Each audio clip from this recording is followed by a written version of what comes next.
আসসালামু আলাইকুম। আমার আরেকটা নতুন ভিডিওতে আপনাদের স্বাগতম। আপনারা অনেকেই জানতে চেয়েছেন যে আমরা ভুট্টা তোলার পরে আগাছানাশক বা বাসরা কোনটা প্রয়োগ করব, যেটা প্রয়োগ জমির পরিষ্কার করার জন্য। কারণ প্রায় জমিতে পর্যাপ্ত ঘাস হয়েছে, কিন্তু কারণ হচ্ছে ভুট্টা অনেক দিনের ফসল হওয়ার কারণে আমরা অনেকে আগাছানাশক প্রয়োগ করি নাই, এই কারণে কিন্তু পর্যাপ্ত জমিতে আগাছা হয়েছে।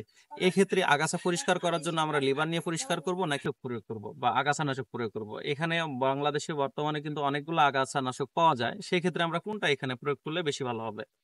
যেহেতু বর্তমানে কিন্তু সবচেয়ে যেটা বেশি চলে সেটি হচ্ছে প্যারাফয়েট আর হচ্ছে গ্লাইফোসেট। আমরা গ্লাইফোসেট প্রয়োগ করব নাকি প্যারাগুয়েট প্রয়োগ করব?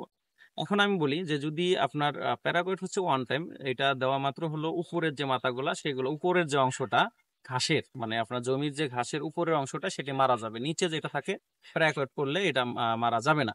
আর যদি আপনার দেখা গেলো যে ঘাসের মূল পর্যন্ত নষ্ট করতে চান, তাহলে অবশ্যই আমি বলবো যে গ্লাইফোসেট প্রয়োগ করেন। বাংলাদেশে বিভিন্ন কোম্পানির ভালো ভালো গ্লাইফোসেট রয়েছে, এগুলো যদি আপনার প্রয়োগ করেন উপরের অংশও মারা যাবে, আবার দেখা গেলো যে আপনার নিচের অংশটাও মারা যাবে।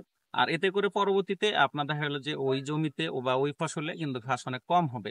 কারণ বর্তমানে যদি আপনি একটা লেবার নিয়ে যদি একটা ঘাসগুলা বাঁচতে যান, তাহলে কিন্তু বিঘা প্রতি কমপক্ষে মানে 60% যে বিঘা, কমপক্ষে দেখা গেলো 4 থেকে 5টা লিভার লাগবে, দেখা গেলো 2500 থেকে 2600 টাকা লাগবে। সেখানে আপনি যদি দেখা গেলো যে একটা গ্লাইফোসেট মাত্র 700 থেকে 800 টাকা দিয়ে যদি 1 কেজি 60% দেওয়া যায়, সেক্ষেত্রে দেখা গেলো যে আপনার অনায়াসে ঘাসগুলো থাকবে না, পরবর্তী ফসলটা অনেক নিরাপদ হবে। তবে গ্লাইফোসেট অবশ্যই আপনারা দেখে নেবেন যে বর্তমানে কিন্তু 2-3টা কোম্পানির অনেক ভালো বের হয়েছে, যেগুলো সবাইকে আমার ভিডিওটি দেখার জন্য আসসালাম আলাইকুম।